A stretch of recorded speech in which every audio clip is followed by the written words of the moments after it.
Bino bye birooto n'amakulu gaabyo. Omuntu okuloota nga weetooloola kitegeeza ki? Weetooloola n'okomawo wennyini we watandikidde. Kino kitegeeza nti obulamu bwo bwakwetooloola era ebintu by'okola tebiva mu kifo ekyo. Toseguuka kugenda mu kifo kirala. Obeera awo, n'obeera awo. Togenda mu maaso, todda mabega, oli awo. Sinakindi, odda buzze mabega.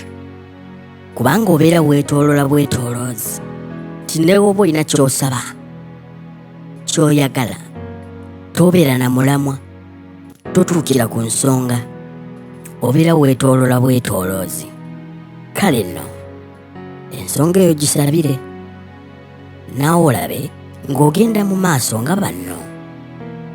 Ogamba nti obulamu buno obw'okwetooloola mbusazaamu.